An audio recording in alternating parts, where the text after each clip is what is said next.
To your mind, a Zen story.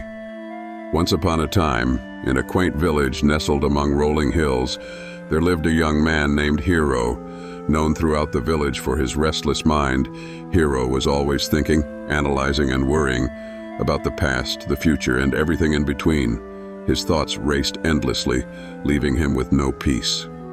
One day, Hiro heard about a renowned Zen master who lived atop a distant mountain. It was said the master possessed the secret to inner peace and tranquility. Intrigued and desperate for relief, Hiro decided to embark on a journey to seek the master's wisdom. After days of arduous travel, crossing rivers, climbing steep trails, and braving biting winds, Hiro finally reached the summit. There, amidst the serenity of the mountain, he found the Zen master seated in a small courtyard, meditating under a canopy of ancient trees. Hiro approached the master and bowed deeply. "Master," he said, "I have come seeking your guidance. My mind is restless, like a storm that never ceases. Please, teach me how to empty my mind and find peace." The Zen master opened his eyes, his face radiating calm. With a gentle smile, he replied, "Empty your mind, you say? Very well, I will teach you." He led Hiro to a beautiful garden in the courtyard, where a large stone basin brimmed with water. The master handed Hiro a small ladle and said, "Your task is simple. Empty the basin by transferring all the water into this smaller bowl, but there is one condition: you must not spill a single drop." Hiro frowned at the challenge. The smaller bowl was far too tiny to hold the water from the large basin. Yet determined to learn, Hiro accepted the task. He began scooping water, carefully pouring each ladleful into the smaller bowl. Hours passed as he worked tirelessly. Sweat beaded on his forehead, and frustration gnawed at him. No matter how hard he tried, the basin remained full, as if mocking his efforts.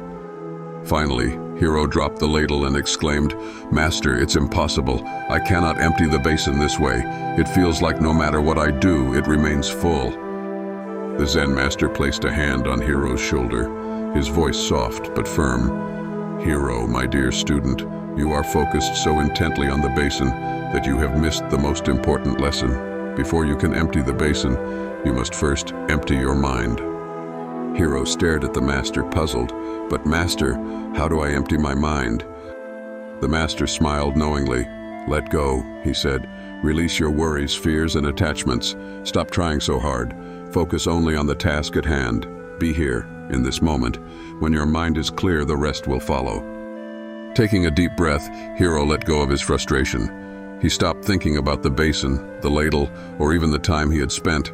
Instead, he simply focused on the sound of the water, the feel of the ladle in his hand, and the rhythm of his movements. As Hiro worked, his mind grew quiet. He entered a state of flow, effortless, peaceful, and present. To his astonishment, the water began to transfer smoothly into the smaller bowl. Scoop by scoop, the basin emptied until only the last drop remained. Hiro turned to the master, his heart brimming with amazement and gratitude. "Master, I understand now," he said. The Zen master nodded. "You see, Hiro, when you empty your mind, you allow the universe to flow through you. In that state, you become one with the task, and everything falls into place." From that day on, Hiro carried the master's wisdom with him. He had learned that true peace wasn't something he needed to find. It had been within him all along, waiting to surface when his mind was still.